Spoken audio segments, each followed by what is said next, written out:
ጋለሁኝ አለ ከዘመዶቹ ማለት ነው ቁረይሻውያኖች የእርሱ የቅርብ ዘመዱ ማን ነው ብሎ ሲጠይቅ ጊዜ አቡ ሱፊያን የዛኔ ከሃዲ ነበር። አቡ ሱፊያን የሚዘግበው ራሱ ማለት ነው ከሰለመ በኋላ እየተናገረ ነው። እኔም ተጠራሁኝና ንጉሱ ጠራኝ፣ ከእርሱ ከእኔ ጋር ያሉ የቁረይሽ ሰዎች አሉ፣ ገባን ቤተ መንግስት አሉ፣ የሮማው ንጉስ ቤት። ከዚያ ጠየቃቸው፣ እያንዳንዱን ጥያቄ እየጠየቀ እንዴት ነው አስተምሮቱ ምናምን እንዳለ ይሄን ሲጠይቅ ጊዜ ውሃ ከተል አንቢያ እያለ ይመሰክር ነበር ንጉሱ። ልክ እንዲሁ ነው ነብያቶችም፣ ልክ እንዲሁ ነበሩ ነብያቶች፣ ልክ እንዲሁ ነብያቶች እያለ ከነብያቶች ጋር እያነጻጸረ የሮማው ታላቁ ጳጳስ ማን ነው? ቄስ ምንድነው? መሪ ማለት ነው። ዝም ብለው ጊዜያችን መሪ እንዳይመስሏቸው፣ የዛኔ በደንብ አዋቂ የሆኑ ናቸው። በደንብ አድርገው መጽሐፋቸውን የሚያውቁ ነበሩ። የሚጠይቃቸው ጥያቄ ልክ እንዲህ የነብያትን መስፈርት እየጠየቀ ውሃ ከተል አንቢያ ይላል፣ ያሳያቸዋል። አቡበከር ነብያቶች ልክ እንዲህ ነበሩ እያለ ነብይነታቸውን እያረጋገጠ በእያንዳንዱ ጥያቄው ላይ ያልፍ ነበር። መጨረሻውን አመነ። ይሄ ሰው ተቀበለና ከዚያ በኋላ ምን አደረገ መሰላችሁ? የሀገሪቱን ታላላቅ ተጠሪዎች ሰበሰባቸውና ግቡ ቤተ መንግስት አንድ ይፈልጋችኋለሁ አላቸው። ከዚያ ከገቡ በኋላ ጠባቂውን ቶሎ ብለህ በሩን ዝጋ ነው። ዘጋ።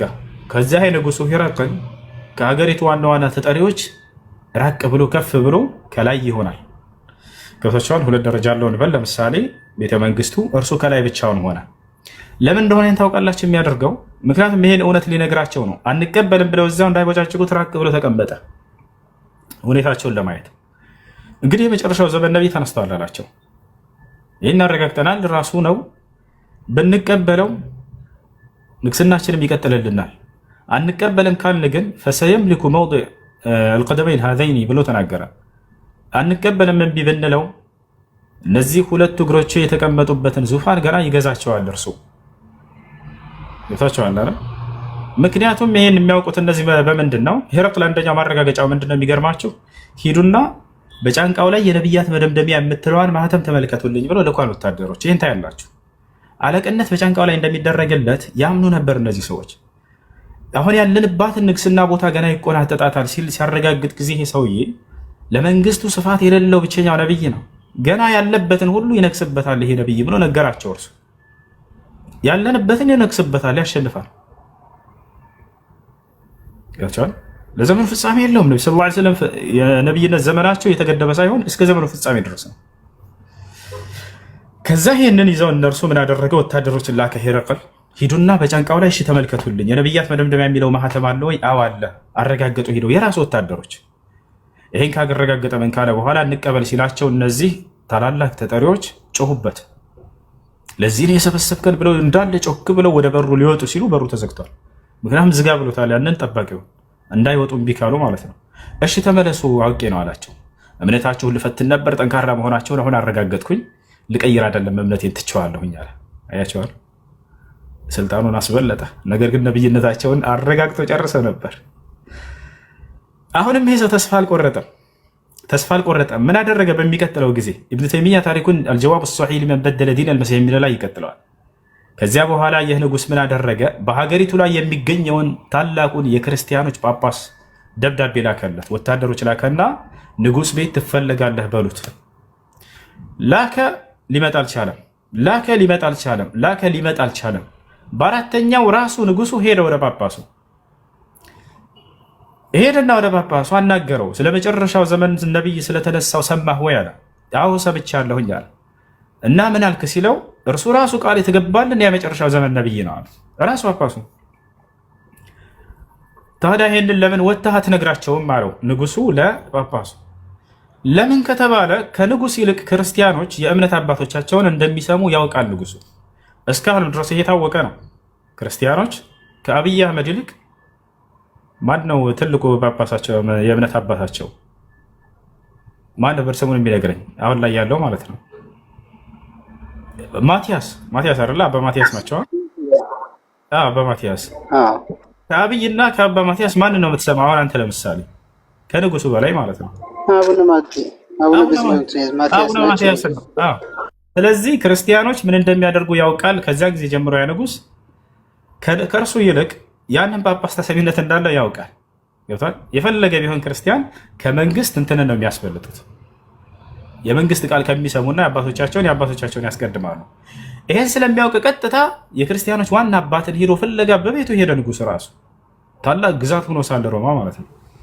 በዚህ ጊዜ ሄደና ጳጳሱ ቤት ራሱ አገኘው። ያ የመጨረሻው ዘመን ነቢይ ተነስቷል እየተባለ እሱን አዎ ተቀብያለሁ አምኛለሁኝ አለ። ነገር ግን ይሄን አንድ ሜት አድርጎ ባካቸው ልጨርስ። ከዛ በኋላ ምን አደረገ ታዲያ? ሄድ ወጥተህ ለምን በመሰዊያው ላይ አትናገርም? ቤተ መንግስት ገዛው መጥተህ አለው።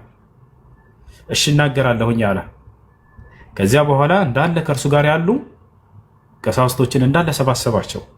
ልክ ለምሳሌ አባቶቻቸው ሲሄዱ ጊዜ አባ ማትያስ አይታችሁ ከሆነ ከእርሳቸው ጋር አብረው እንዳለ መግለጫ የሚሰጡ አብረው ጳጳሳቶች ይሰባሰባሉ አይደለ? ልክ እንደዚያ ተሰብስበው ወጡ። ወዴት ሄዱ? ወደ ቤተ መንግስት ከመሰዊያው ስር ቆመ። ዛሬ የሮማ ክርስቲያኖች ሁሉ ትልቅ ጉዳይ ትፈልጋላችሁ ብሎ ንጉሱ እንዲታወጅ አደረገ።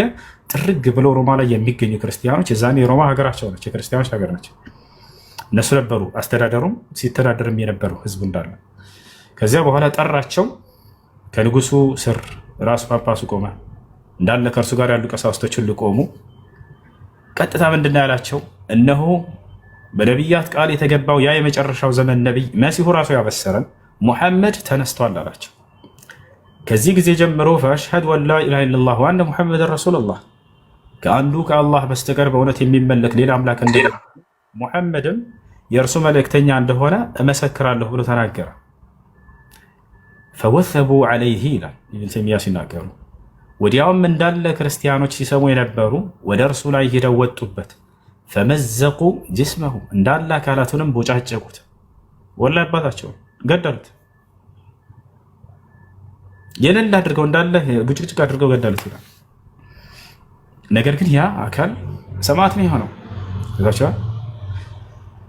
በመሲሁ ቃል የተገባልን ያ የመጨረሻ ዘመን ነቢይ ራሱ ተነስቷል ብሎ ነው የነገራቸው። ልንቀበለው ይገባል። እኔ እስከዚህ በኋላ ውጃለሁ፣ እነሆ እርሱ የመጨረሻ ዘመን ነቢይ ነው ብለው ራሱ መስክሯል። ይህ እንዴት ታገኛላችሁ? አልጀዋቡ ሶሒህ ሊመን በደለ ዲን አልመሲህ። ወደ ሮሜ ሰዎች የላኩት ደብዳቤ ነቢ ሰለላሁ ዐለይሂ ወሰለም የቱ ጋር ይገኛል ከተባለ በቡኻሪ በሙስሊም ላይ ታገኝታላችሁ። ይህ በተመለከተ አቡከር አውጣላቸውና አሳያቸው። ጁምዓ ነው ልዘጋጃ ይቀጥላቸዋል። ኸይር ኢንሻአላህ ጀዛከላሁ። ይሄ የምትመለከቱት አልጀዋቡ ሶሒህ ሊመን በደለ ዲን አልመሲህ የሚለው የሸይኽ አልኢስላም ኢብኑ ተይሚያ ረሒመሁላህ ተዓላ የመጀመሪያው ሙጀለድ ገጽ 77 ላይ ታገኙታላችሁ። አጠቃላይ ሐዲሱ ማለት ነው በእብነ እስሐቅ በኩል የመጣ ማለት ነውና ሐዲሱ ላይ እንደውም የሚያስገርም ነገር ምን አለው? በጣም በብዙ ሰነድ ከመምጣቱ ጋር በአንደኛው ሰነድ ላይ ሁላ በቃ በጊዜው የነበረውን ነገር ሲወርድ ሲዋረድ ይሰማ የነበረ አንድ ክርስቲያን እንደነበረው ላይ ይናገራል። ሐዲሱን እንደዛ ብሎ ከዘገቡት መካከል ማለት ነው። ይሄ አንደኛው ሐዲስ ነው። ሌላው ምን አይነት መስደር ላይ ማግኘት እንችላለን ከተባለ ሰሒህ አልቡኻሪ ላይ ልታገኙት ትችላላችሁ። ያው እዚህ የምትመለከቱት ሰሒህ አልቡኻሪ ሐዲስ ቁጥር 4533 ላይ፣ ሰሒህ ሙስሊም ሐዲስ ቁጥር 1773 ላይ ልታገኙት ትችላላችሁ ማለት ነው። ያው ነብዩ መሐመድ ሰለላሁ ዐለይሂ ወሰለም የላኩት ደብዳቤ ነው። በአላህ ስም ይላል። ያው በእግዚአብሔር ስም ሲል እንትኑ ነው በክሮም ስለተተረጎመ ማለት ነው። በአላህ ስም እጅግ በጣም ሩህሩህ እጅግ በጣም አዛኝ ከአላህ ባሪያ ከመልእክተኛውም ከመሐመድ ወደ ታላቁ የሮማውያን ንጉሠ ነገሥት ወደ ሄራክሊየስ ሰላም ለሚከተሉ ሰዎች ይሁን። እንግዲህ ወደ ኢስላም ጥሪ ጋብዝሃለሁ። እስልምናን ተቀበል፣ ሰላም ትሆናለህ። አላህም እንደህን ሁሉ እጥፍ ይሰጥሃል። ብትሸሹ ግን የአርያን ኃጢአት በእናንተ ላይ ይሆናል። እናንተም የመጻፉ ሰዎች በእኛና በእናንተ መካከል ወደሚገኘው ቃል ነው። ያው የቁርአኑ አንቀጽ ነው። يا أهل الكتاب تعالوا إلى كلمة سواء بيننا وبينكم ألا نعبد إلا الله ولا نشرك به شيئا يميل القرآن أنكس مالته እና ያንን ቀሩለት ማለት ነው።